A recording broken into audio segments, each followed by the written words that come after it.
Hola a todos, bienvenidos al canal. El día de hoy vamos a ver todo acerca de las insulinas, lo que debemos de saber como personal de la salud. Y si eres por ahí algún paciente diabético que ya está a punto o maneja la insulina, quédate también en el video porque vamos a resolver mitos, vamos a ver las indicaciones de la insulina, qué cuidados debemos de tener, cómo debemos escoger las diferentes presentaciones, cómo se aplica también y su real importancia, porque es tan importante realmente para nosotros la insulina. Sin más por el momento, abarquemos con el video para empezar cómo funciona la insulina y por qué es importante en nuestro organismo. Cada que nosotros comemos e ingerimos algún tipo de alimento que entra a la vía digestiva, activamos todo lo que es en un paciente normal la liberación de insulina para que esta insulina pueda llevar a las células y la glucosa entre a lo que son las células, las provee de energía y estas mismas realicen las funciones que tengan que realizar.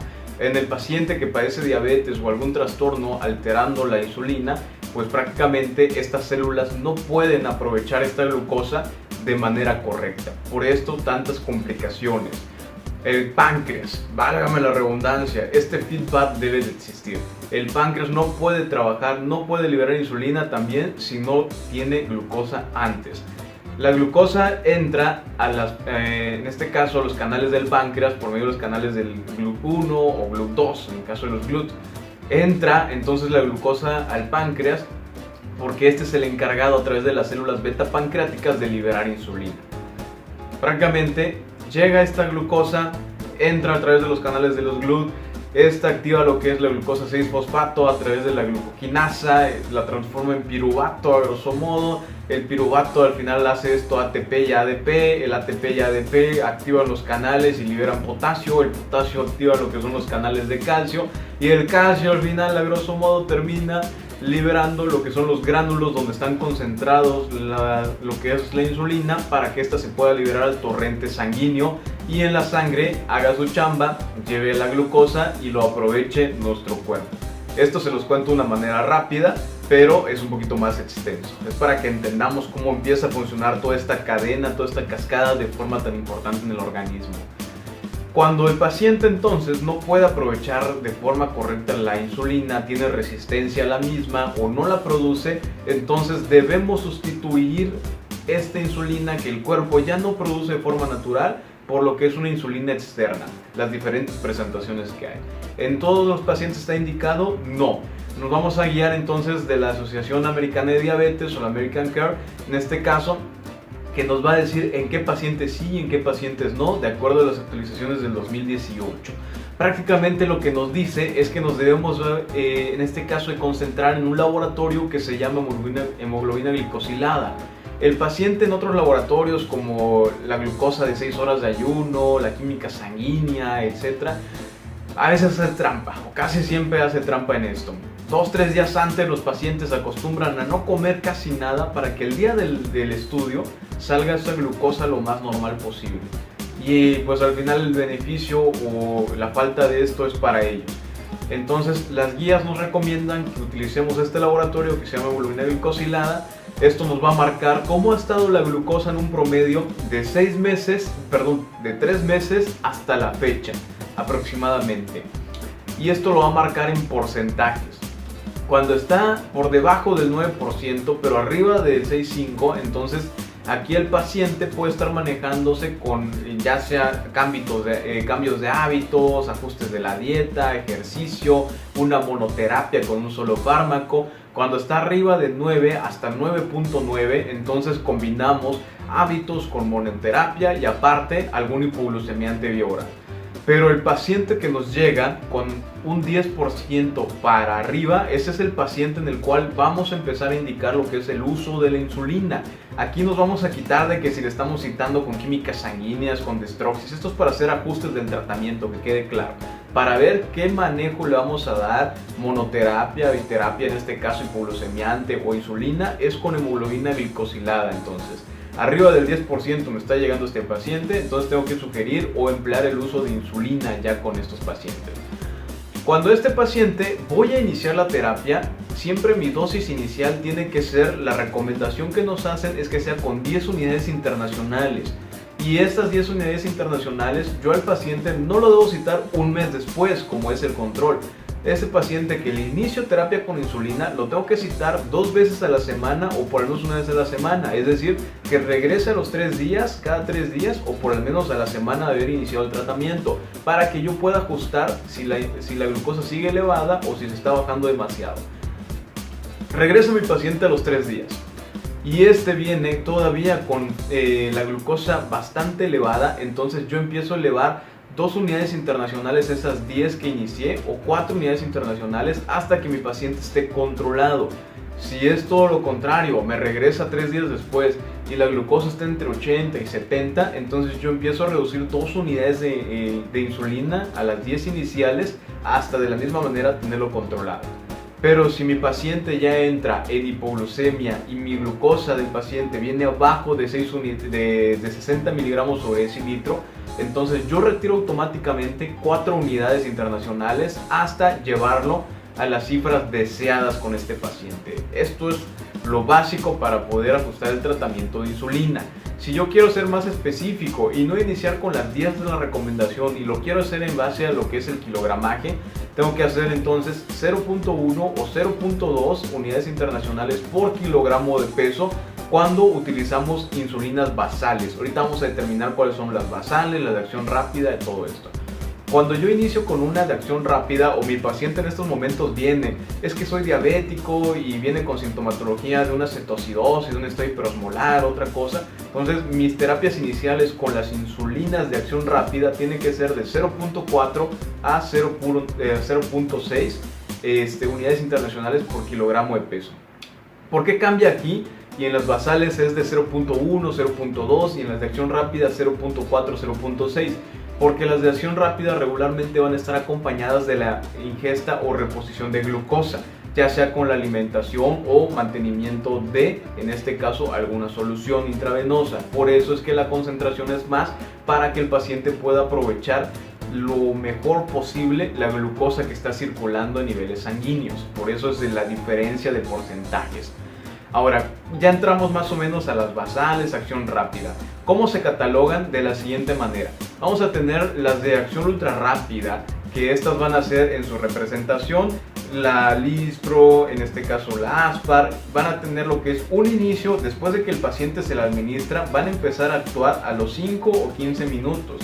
Van a tener un pico máximo de 30 a 75 minutos y una duración de 3 a 4 horas, van a estar vivas en el organismo.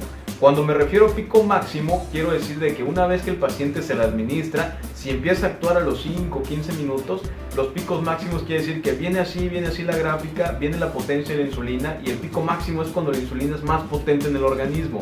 Cuando más se pone a trabajar y a chambear, entonces aquí tengo que tener cuidado, porque cuando me viene un paciente que viene hipoglucémico, y lo empiezo a tratar y a controlar, si yo lo egreso antes del pico máximo de la insulina que se está poniendo, mi paciente va a volver a caer en hipoglucemia.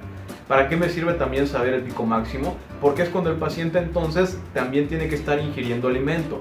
Un ejemplo, yo le pongo una acción ultra rápida al paciente o de acción rápida, entonces tiene que estar comiendo unos 20 o 30 minutos después de habérsela aplicado para que esta insulina aproveche la glucosa que el paciente está comiendo y él mismo no caiga en un pico de hipoglucemia. ¿Okay? Entonces vamos con la siguiente, que son las de acción rápida o las regulares, representante pues la R cristalina. Va a tener un tiempo de inicio de 30 a 45 minutos, un pico máximo de 2 a 3 horas y una duración de 4 a 6 horas. La intermedia, que es muy popular, la representante aquí es conocida por muchos pacientes y médicos, que es la NPH. Esta tiene un inicio de hora y media a 4 después de su aplicación, un pico máximo a las 8 o 10 horas después de su aplicación y una duración en el sistema de 10 a 14 horas. Cuando hablamos ya entonces de la NPH para las que siguen, ya entramos entonces en la terminología de insulinas basales, porque son las que yo le puedo dejar al paciente en su terapia diaria. Con pocas dosis el paciente se puede mantener controlado. NPH tiene un tiempo de vida entonces un promedio de 12 horas, por lo cual con 2 dosis a mi paciente yo cubro las 24 horas de su día y yo a ese paciente con 2 dosis lo puedo mantener bien controlado. Cuando la NPH por sí sola empieza a fallar, yo la puedo combinar entonces con una de acción rápida o ultra rápida en determinado caso, que ya son las insulinas mezcladas, que va a ser tema de otro video. Vamos con las siguientes. Estas son las de acción prolongada, como la glargina o la de Termir, inician una hora y media después de su administración, no tienen como tal un pico máximo y tienen una duración de 24 horas o día y medio, incluso un poco más, depende de la que le estemos aplicando. Cuando me refiero que como tal no tiene un pico de hipoglucemia de acción que diga, no quiere decir que el paciente no vaya a hacer hipoglucemia. Sí la puede hacer porque le estamos administrando insulina al final, pero es casi imperceptible en las de acción prolongada porque su pico no aumenta de forma significativa. Yo se la aplico, hora y media después empieza a hacer efecto y se va a mantener de la misma manera casi hasta que termina su acción, a las 24 horas o al día y medio o a las 40 horas en este caso. Les va muy bien entonces al paciente porque prácticamente se lo aplica una sola vez en el día y con esto el paciente está bien controlado, claro, dependiendo también las patologías y comorbilidades del paciente. Si es un paciente que tiene riesgo cardiovascular, riesgo renal, etc., entonces aquí lo ideal es que esté combinada una basal con una acción rápida para que tengamos un control más estricto del paciente en este caso. Si el paciente no tiene comorbilidades y mantiene relativamente niveles tolerables de glucosa, entonces con una sola, ya sea de acción intermedia NPH o una basal en este caso prolongada, podemos mantener entonces al paciente bien controlado en determinado caso. Ya tenemos en cuenta ahora todo esto que va haciendo la insulina. Estos mitos que si deja ciego, que si el paciente empeoró después de la insulina son una tontería, porque la insulina de por sí la producimos nosotros de forma natural.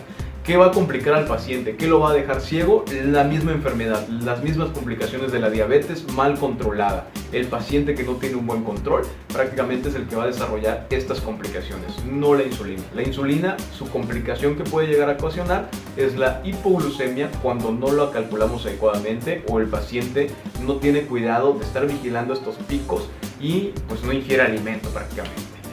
Ya sabemos esto, ahora ¿cómo vamos a aplicar la insulina y cómo la vamos a manejar? Pues de la siguiente manera. El frasco tiene una fecha de caducidad, pero para que esta fecha de caducidad funcione, el frasco tiene que estar refrigerado a una temperatura de 2 a 6 grados centígrados. Si el frasco está a temperatura ambiente mayor a 6 grados centígrados, este se va a echar a perder en un promedio de 28 días una vez que está fuera de esa temperatura. Pero si el frasco está dentro de 2 a 6 grados centígrados, este va a durar hasta la fecha que está indicada en la etiqueta. ¿Cómo la vamos a aplicar? Con agujas pequeñas, con agujas que prácticamente la jeringa es pequeñita, el calibre no es tan grande, más o menos que son estas de 6 o 8 milímetros. Entonces basta con que las apliquemos en 90 grados, la aguja recta en su totalidad. Pero agujas que ustedes vean más grandes, 13 milímetros de grosor, etc. Entonces tenemos que hacer el pliegue cutáneo para que esto quede entonces el medicamento, la insulina, en tejido subcutáneo y no penetre otro tejido en el cual la distribución o absorción del medicamento sea diferente y las complicaciones sean entonces de manera más exorbitadas. Esto es la recomendación que se tiene que hacer con este tipo de insulina en determinado caso. Ya abarcamos acá entonces todo esto que vamos viendo de la importancia, cómo es que funciona a nivel entonces aquí orgánico, los diferentes tipos de insulina que hay, cómo vamos a tener el cuidado del medicamento, entre otras cuestiones. Básicamente esto es lo más importante que quiero abarcar de la insulina. Si hay algo que consideran importante y no metí en el video, por favor coméntenlo para que hagamos una segunda edición. Trato de que esto sea lo que más hay en cuestiones, más falla a los médicos o a los estudiantes o a los pacientes en este caso, y por eso mismo fallan las terapias con insulina. Si hay algo que me faltó, coméntenlo. Vamos a abarcar otro tipo de videos, por ejemplo, los diferentes tipos de mecanismos para aplicarlo, cómo se utilizan las plumas, la jeringa como tal, cómo se utiliza, las bombas de infusión, que estas prácticamente liberan la insulina que el cuerpo necesita sin estar picando, sin estar calculando, pero son más caras, obviamente el costeo es diferente. Las vamos a abarcar de igual de manera en otro video para no prolongar tanto estos. Entonces, si les gustó el video como tal, déjenlo en los comentarios, díganme si les gustó, si les gusta esta mecánica de los videos. Si no les gustó igual comentenlo, acaben ahí en los comentarios. Suscríbanse al canal, está en el canal de YouTube, en la página de Facebook. Ahorita vamos a reintegrar lo que es Instagram también. Entonces, coméntenlo por favor, compartan, etiquetan a sus conocidos de interés para esta información. Y pues disculpen la edición, a mí me interesa mucho la información, grabo todo esto por guardia después del trabajo, etc. Entonces le voy a echar un poquito más de ganas, le prometo la edición, pero pues por el momento confórmense con que trate de que abarquemos la información más importante. Entonces, sin más por el momento, les recuerdo, mi nombre es Giovanni Rincón. Los dejo entonces para que planeemos el siguiente tema. Los dejo entonces, sigan estudiando y cuidando a sus pacientes. Nos vemos.